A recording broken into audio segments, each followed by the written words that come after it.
కాలమునకు ఏర్పాటు చేయబడినటువంటి దేవుని వాక్యము యోహాను సువార్త 18వ అధ్యాయం. యోహాను సువార్త 18వ అధ్యాయము 10-11 వచనాలు మనం చదువుదాం. సీమోను పేతురునొద్ద కత్తి ఉండినందున అతడు దానిని దూసి ప్రధాన యాజకుని దాసుని కొట్టి అతని కుడి చెవి తెగనరికెను. ఆ దాసుని పేరు మల్కు. యేసు, కత్తి ఒరలో ఉంచుము, తండ్రి నాకు అనుగ్రహించిన గిన్నెలోనిది నేను త్రాగకుందునా అని పేతురుతో అనెను. దేవుని నామానికి మహిమ కలుగును గాక. ప్రభు అయిన యేసు బలహీనుడిగా తన్ను తాను సిలువకు అప్పగించుకొనలేదు అనే అంశాన్ని మనము నిన్నటి నుంచి ధ్యానిస్తూ ఉన్నాం. మరి ప్రభు అయిన యేసు సర్వశక్తిమంతుడు, నిజమైన దేవుడు. ఆయన శక్తిమంతునుగానే తన్ను తాను సిలువకు అప్పగించుకున్నాడు. దేవుని యొక్క పరిపూర్ణ శక్తి కలిగిన వాడిగా ఆయన తన్ను తాను సిలువకు అప్పగించుకున్నాడు. అందుకే మరి ఆయనను పట్టుకోవడానికి వచ్చినటువంటి సైనికులతో ఆయన, మీరు వెతుకుచున్న నజరేయుడగు యేసును నేనే అని చెప్పగానే ఆయన పట్టుకోవడానికి వచ్చిన వాళ్ళందరూ దేవుని శక్తికి తట్టుకోలేక కింద పడిపోయినారట. హల్లెలూయా, దేవుని నామానికి మహిమ కలుగును గాక. ఆ విధంగా ప్రభు అయిన యేసు తన శక్తిని తన మాట ద్వారా సైనికులకు చూపిస్తున్నాడు. మరి ఆయన మాటకే తట్టుకోలేని సైనికులు ఆయనను ఎలా బంధించగలరు? దేవుడు తను తాను అప్పగించుకున్నాడు కనుకనే ఆయన బంధించి తీసుకుపోగలిగారు. అలాగే ఒక మోసపూరితమైన ముద్దు పెట్టిన ఇస్కరియోతు యూదాను దేవుడు క్షమించాడు కనుకనే ఆ ముద్దును స్వీకరించి తను తాను అప్పగించుకుంటున్నాడు. హల్లెలూయా. అదేవిధంగా ఆ సమయంలోనే జరిగిన ఇంకొక సంభవం దేవుని శక్తిని అక్కడ మనకు తెలియపరుస్తుంది. అది మరి పేతురు ప్రభు అయిన యేసుని బంధిస్తున్నారని తెలుసుకున్న వెంటనే తన దగ్గర ఉన్నటువంటి ఒక కత్తిని తీసుకొని ప్రధాన యాజకుని దాసుడైనటువంటి మల్కుని కొట్టి అతని చెవిని నరుకుతున్నాడట. ఆ కత్తితో మరి ఊపినప్పుడు అతని చెవి తెగి కింద పడిపోతుంది. మరి ప్రభు అయిన యేసు మరి ఆయనతో చెప్తున్నాడు, నీ కత్తిని ఒరలో ఉంచు, నా తండ్రి తాగమన్నప్పుడు ఈ గిన్నెలోని నేను తాగకుండా ఎలా ఉంటాను? ఆయన మరణించాలని నన్ను ఏర్పరిచినప్పుడు దాన్ని నేను ఎందుకు చేయకుండా ఉంటాను అంటూ మరి వారిస్తూ ఉన్నాడు. మరి ఆ మాట చెప్పినటువంటి ప్రభు అయిన యేసు తర్వాత ఏం చేస్తున్నాడంటే చూడండి, లూకాసు వార్త 22వ అధ్యాయం. లూకాసు వార్త 22వ అధ్యాయము 50-51 వచనాలు మనం చదివితే, అంతలో వారిలో ఒకడు ప్రధాన యాజకుని దాసుని కొట్టి వాని కుడి చెవి తెగనరికెను. అయితే యేసు ఈ మట్టుకు తాలుడని చెప్పి వాని చెవి ముట్టి బాగు చేసెను. దేవుని నామానికి మహిమ కలుగును గాక. మరి ఆ కింద పడిపోయినటువంటి ఆ చెవి, మల్కు యొక్క చెవి ఊడి కింద పడిపోయినప్పుడు ప్రభు అయిన యేసు ఏం చేస్తున్నాడంట, ఆ చెవిని మళ్ళా తీసి అతని యొక్క శరీరానికి అతికిస్తున్నాడు. హల్లెలూయా, దేవుని నామానికి మహిమ కలుగును గాక. ఎంత అద్భుతమైన స్వస్థత! ఒక అవయవం, చెవి అనేటువంటి ఒక భాగము ఊడి కింద పడిపోతే దాన్ని లేపి అతికిస్తున్నాడట. దాని ద్వారా తనలో ఉన్నటువంటి స్వస్థత ప్రభావం ఇంకా శక్తివంతంగానే ఉంది. దేవుని శక్తి నన్ను నింపి ఉన్నది అని తెలియపరచడానికి ప్రభు అయిన యేసు ఆయన పరిచర్య ప్రారంభించినప్పటి నుంచి అనేక అద్భుతాలు, ఆశ్చర్యకార్యాలు చేసిన యేసు శిలువ మీద తనను అప్పగించుకునే సమయంలో కూడా ఆ మల్కు చెవిని తిరిగి తన యొక్క తలకు అతికించి తనలో ఉన్నటువంటి దైవ శక్తిని కనబరుస్తూ ఉన్నాడు. హల్లెలూయా. యేసు ప్రభు ఎప్పుడు కూడా బలహీనుడిగా శిలువ మీద మరణించలేదు. ఆయన సర్వశక్తి మంతుడిగా సిలువకు తన్ను తాను అప్పగించుకున్నాడు. ఒక పరిశుద్ధునిగా తను తాను సిలువకు అప్పగించుకున్నాడు. పాపము లేనివాడిగా సిలువకు తను తాను అప్పగించుకున్నాడు.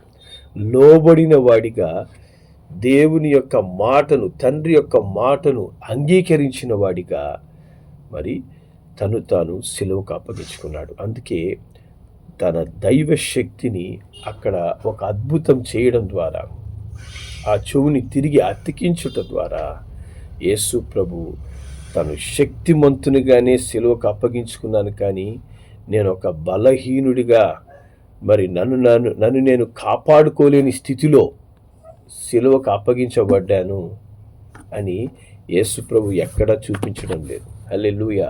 తన నోటి మాట ద్వారా వచ్చిన శక్తికి ఆయన పట్టుకోవడానికి వచ్చిన సైనికులు తట్టుకోలేకపోయినారు. అలాగే మరి ఇస్కరియోతు యూదాను క్షమించి అతను చేసిన పనిని మరి అంగీకరిస్తున్నాడు. దాని ద్వారా తన ప్రేమను కనబరుస్తున్నాడు. తన ప్రేమ తగ్గిపోలేదని చూపిస్తున్నాడు. శత్రువుని ప్రేమించు అన్నటువంటి ప్రభువు శత్రువుని ప్రేమించడం ఎలాగో అక్కడ చూపిస్తున్నాడు, యూదాని ప్రేమిస్తూ. హల్లెలూయా. మోసపూరితమైనటువంటి ఆ ముద్దును సంతోషంగా స్వీకరిస్తున్నాడు.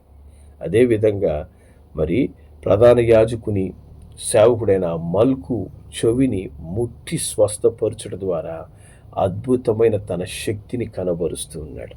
హల్లెలూయా. అదేవిధంగా అదే సమయంలో యేసు ప్రభు ఇంకొక మాట కూడా చెప్తున్నాడు. ఏం చెప్తున్నాడు చూడండి. మత్తయి సువార్త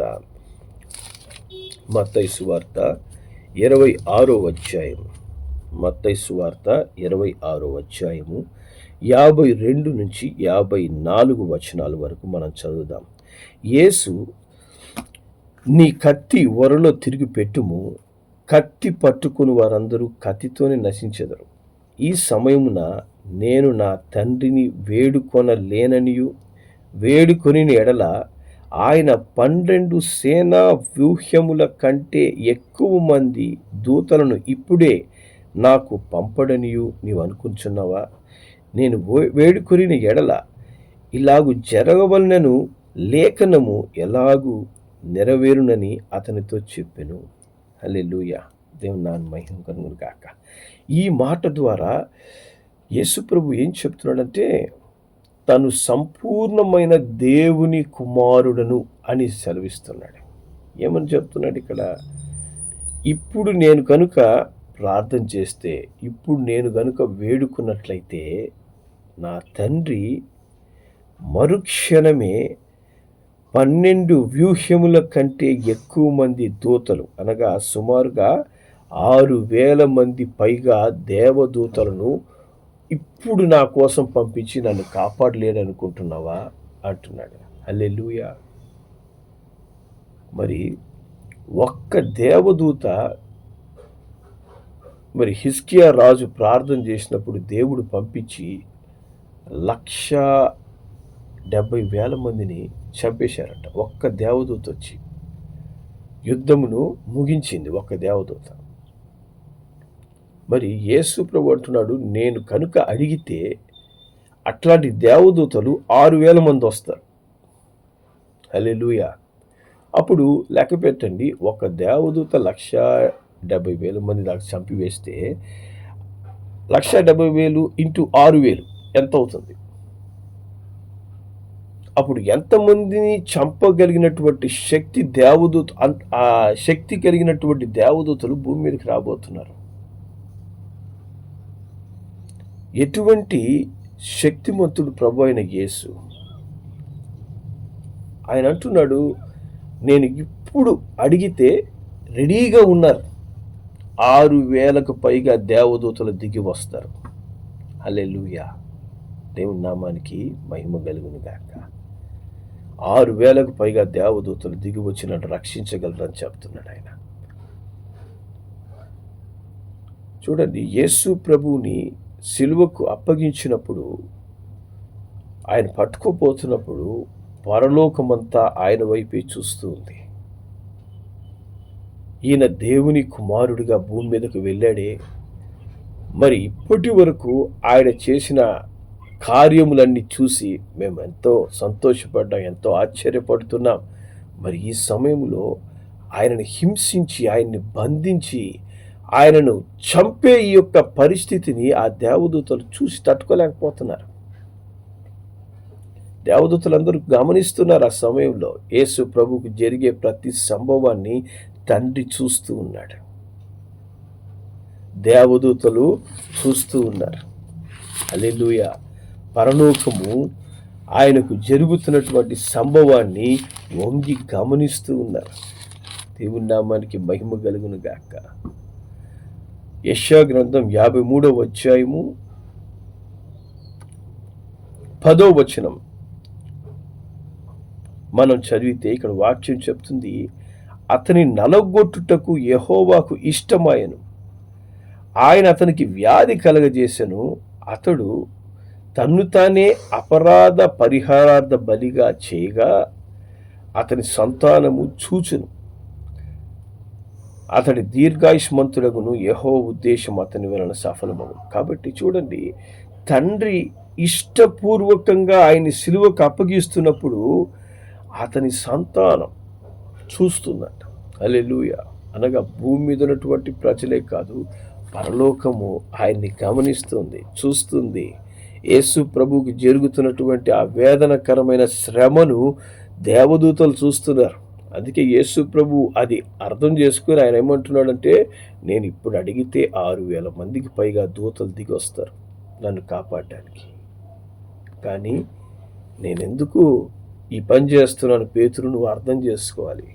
నువ్వేదో కత్తి తీసుకొని చెవు నరకడం, ఇంకేదైనా చేస్తావు అనుకుంటున్నావు. నువ్వు కాదు, నేను అడిగితే పరలోకం దిగి వస్తుంది. నేను దేవుని కుమారుడై ఉన్నాను, కానీ లేఖనములు నెరవేరాలి. దేవుడు ప్రవక్తల ద్వారా ఏమైతే పలికి ఉన్నాడో ఆ యొక్క అపరాధ పరిహారార్థ బలిగా నేను సకల మానవాళి నిమిత్తము సెలవులో ప్రాణం పెట్టాలి. అది దేవుని చిత్తమై ఉన్నది కనుకనే నేను ఈ ప్రార్థన చేయడం లేదంటున్నాడు. నేను ఈ ప్రార్థన చేయకుండా నేను మౌనంగా నన్ను నేను అప్పగించుకుంటున్నాను. హల్లెలూయా. మౌనంగా నన్ను నేను మరణానికి అప్పగించుకుంటున్నాను అని తెలియజేస్తున్నాడు. హల్లెలూయా. దేవుని నామానికి మహిమ కలుగును గాక. కాబట్టి ప్రభువైన యేసు కల్వారి శిలువలో తన్ను తాను అప్పగించుకున్న సమయంలో ఆయన బలహీనుడిగా అప్పగించుకొనలేదు. ఆయన సర్వశక్తి మంతునిగా, పరిపూర్ణమైన పరిశుద్ధునిగా, దేవుని కృపతో నింపబడిన వారిగా ఆయన తన్ను తాను మరణానికి పరిపూర్ణుడిగా అప్పగించుకున్నాడు. అనగా పరిపూర్ణముగా దేవుడే దిగి వచ్చి తన్ను తాను మరణానికి అప్పగించుకుంటున్నాడు. హల్లెలూయా. ఎవరి కోసం? నిన్ను రక్షించడానికే ఆయన సమస్తాన్ని విడిచిపెట్టాడంట. అది నువ్వు గ్రహించావా? దేవుని శక్తి ఎటువంటిది? ఆయన తన శక్తినంతటిని విడిచిపెట్టి మరి నిన్ను ప్రత్యేకంగా ప్రేమించడం ద్వారా నీ జీవితాన్ని మార్చి నరకములోనికి, పాపములోనికి, శాపములో నువ్వు నశించిపోకూడదని నిన్ను కాపాడడానికి ఆయన ఏం చేస్తున్నాడు? తన బలాన్ని పక్కన పెడుతున్నాడు. హల్లెలూయా. తన సామర్థ్యాన్ని ఆయన పక్కన పెడుతున్నాడు.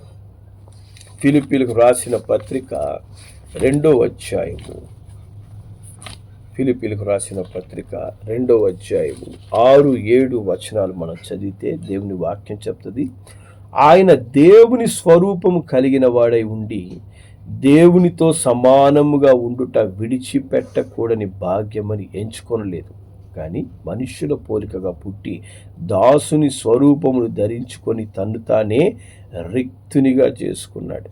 హల్లెలూయా. కాబట్టి అతను దేవుని స్వరూపం, ఆయన దేవునితో సమానం, కానీ ఆ భాగ్యాన్ని విడిచిపెట్టడానికి సంతోషంగా సిద్ధపడ్డాడు. ఎందుకని? మనల్ని రక్షించడానికి, మానవ జాతిని రక్షించడానికి, మరి ఈ దినమున మానవ జాతి ప్రభు అయిన యేసుని హేళన చేస్తుంది.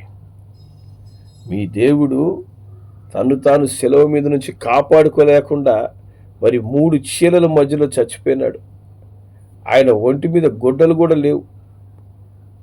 ఇటువంటి ఘోరమైన మరణము పొందుకున్నటువంటి ఆయన ఎట్ట దేవుడు అవుతాడు? ఆయన అసలు దేవుడా? ఆయనకి శక్తి ఉందా? ఆయన ఏం చేయగలడు అని అజ్ఞానముగా మానవుడు మాట్లాడుతున్నాడు. దేవుడు పరిపూర్ణ శక్తిమంతుడిగా మానవ జాతిని రక్షించడానికి శిలువ మీద అప్పగించుకున్నాడు. ఇంకొంతమంది మానవులు ఎట్లా ఉన్నారంటే, దేవుడి యొక్క ప్రేమను ఆయన శిలువ మీద అద్భుతంగా కనబరిచినా కానీ ఇంకా దేవుని యొద్దకు రాని వారుగా, దేవునికి లోబడని వారుగా, యేసు ప్రభు మరణం పొందినంతగా లోబడినా కూడా మనం ఆయనకి లోబడకుండా, మనుష్యుడు ఆయనకి లోబడకుండా తిరుగుబాటు చేస్తున్నాడు. ఆయన్ని దూరం పెడుతున్నారు. ఆయన హృదయంలో చేర్చుకోవడం లేదు. యేసు ప్రభు చేసిన అంత గొప్ప బలియాగమును వ్యర్థపరుస్తున్నారు, దుర్వినియోగం చేసుకుంటున్నారు. దేవునికి తను తాను అప్పగించుకోలేకుండా హృదయాన్ని కఠినం చేసుకుంటున్నారు. మరి అటువంటి స్థితిలో మనం కనుక ఉన్నట్లయితే దేవుడు ఎంత తను తాను తగ్గించుకున్నాడు. ఆయన ప్రార్థన చేసుంటే 6,000 దేవదూతలు కనుక దిగి వస్తే పరిస్థితి ఏమై ఉండేది? కోట్ల మంది ప్రజలు చనిపోయి ఉండేవాళ్ళ. కానీ ప్రభు అయిన యేసు తను తాను తగ్గించుకున్నాడంట. హల్లెలూయా. ఎందుకని? నీవు నేను నరకానికి వెళ్ళిపోతాం కాబట్టి. నీవు నేను చేసిన పాపాలకి తగిన శిక్ష మరణమై ఉంది కాబట్టి, ఆ మరణాన్ని నేను స్వీకరిస్తే కానీ నా బిడ్డలు పరలోక రాజ్యానికి చేరుకోలేరు అని నీ కొరకు, నా కొరకు ఆయన అంత గొప్ప మరణాన్ని స్వీకరించినప్పుడు నీవు ఆయనకి ఏం చెల్లిస్తున్నావు? ఒక పాట పాడి దేవా స్తోత్రం అని చెప్తున్నావా? లేకపోతే ఏదో మాట వరుసకి పేరుకు ఒక ప్రార్థన చేస్తున్నావా? బైబిల్ చదవాలనే ధ్యాస కూడా అనిపించడం లేదా? దేవునికి నీ జీవితాన్ని సమర్పించకుండా ఇంకా లోకంలో తిరుగుతూ లోకానుసారిగా బ్రతకడానికి ఇష్టపడుతున్నావా? ఆయన కనుక పరలోక జనునిగా అనగా పరలోక దేవునిగా ఆయన జీవించాలనుకుంటే ఆ క్షణంలో 6,000 మంది దేవదూతలు వచ్చి ఆయన తీసుకెళ్ళిపోతారు. ఒక క్షణంలో దేవదూతలు దిగొస్తారు. కానీ ఆయన నన్ను దేవుని రాజ్యానికి చేర్చడానికి ఆ దేవదూతలు ఆపుతున్నారు. వాళ్ళు బాధపడి కన్నీటితో ఏంటి దేవుడు ఇంత శ్రమ పొందుకుంటున్నాడు అని వాళ్ళు రోధిస్తూ ఉన్నప్పుడు, వాళ్ళు వేదన పడుతున్నప్పుడు వారిని కిందికి రానికుండా వాళ్ళని ఆపుతున్నాడు. అలాగే ఉండండి, నేను చేయాల్సిన పని నేను ముగించాలి అని. ఆ యొక్క ఏ మానవుడు చేయలేనటువంటి పనిని, కల్వారి శిలువలో తన్ను తాను బలిగా అర్పించుకునే పనిని, ఆ ఘోరమైన మరణాన్ని నీ కొరకు నా కొరకు ఆయన స్వీకరించాడు. హల్లెలూయా. అట్టి బలియాగాన్ని శక్తివంతుడైన దేవునిగా తన్ను తాను ఏమీ లేనివానిగా మార్చుకొని ముఖం మీద ఉమ్మేస్తే తుడుచుకున్నాడు. మొల్ల కిరీటం పెట్టి కూర్చున్నప్పుడు స్వీకరించాడు. ఒళ్ళంతా చీల్చినప్పుడు సంతోషంగా శరీరాన్ని అప్పగించుకున్నాడు. చేతుల్లో కాళ్ళల్లో చీలలు కొడుతున్నప్పుడు నేను దేవుని కుమారుణ్ణి, దేవదూతలు రండి అని అనకుండా ఆయన మౌనంగా స్వీకరించాడంట. హల్లెలూయా. ఆయన త్యాగాన్ని ఎప్పుడైనా మనం గుర్తుపెట్టుకుంటున్నామా? ఆయన ఇచ్చినటువంటి అద్భుతమైన రక్షణను, ఆ కృపను మనము వ్యర్థపరుస్తున్నామా? దాన్ని ఉపయోగించుకుంటున్నామా? దానికి మనం లోబడుతున్నామా? మూర్ఖంగా తిరుగుబాటు చేసేవారిగా మనం ఉంటున్నామా? మరి 2 కొరింథీ 6వ అధ్యాయంలో దేవుని వాక్యం చెప్తుంది, మీరు పొందిన దేవుని కృపను వ్యర్థం చేసుకోవద్దని మిమ్మల్ని వేడుకొనుచున్నాం అంటున్నాడు. కాబట్టి వ్యర్థం చేసుకోవద్దండి. దేవుడు సామాన్యంగా నిన్ను నన్ను రక్షించలేదు. తన ప్రాణమునే బలిగా అర్పించడానికి తన యొక్క శక్తిని, తన బలమును అంతటిని పక్కన పెట్టి ఒక సామాన్యమైన వ్యక్తిగా తను తాను మరణానికి అప్పగించుకుంటున్నాడు. హల్లెలూయా. ఆ సిలువను కనుక నువ్వు నిజముగా ధ్యానించగలిగితే, ఆ సిలువ మరణములో ఆయన ఏమేమి మన కొరకు విడిచిపెట్టాడు, నీ కొరకు విడిచిపెట్టాడని నువ్వు తెలుసుకున్నట్లయితే నువ్వు నిజముగా దేవునికి లోబడి జీవిస్తావు. నిజముగా దేవునికి సంపూర్ణంగా సమర్పించుకొని ఇక లోక పాపం అంటకుండా నిన్ను నీవు కాపాడుకుంటావు. నీ జీవిత కాలమంతా మేలు చేసినటువంటి ఆ ప్రభువుని స్తుతిస్తావు. మన జీవితంలో ఒక 1000 రూపాయలు ఎవడైనా సహాయం చేస్తేనే ఆ వ్యక్తిని బ్రతికినంత కాలం నాకు ఒక 1000 రూపాయలు సహాయం చేశాను గుర్తుపెట్టుకుంటావే. నీ కొరకు ప్రాణమే ఇచ్చిన దేవుణ్ణి నువ్వు అసలు గుర్తుపెట్టుకుంటున్నావా? సమస్త శక్తిని, సామర్థ్యాన్ని విడిచిపెట్టి తను తాను సామాన్యునిగా చేసుకొని మరణాన్ని, ఘోరమైన మరణాన్ని, ఊరికే చనిపోవడం కాదు, భయంకరమైన అవమానకరమైన మరణాన్ని స్వీకరించాడే ఆయన. నువ్వు ఏమాత్రం గుర్తుపెట్టుకుంటున్నావు? గుర్తుపెట్టుకొని ఏమాత్రం మన జీవితాన్ని మనం మార్చుకున్నాం?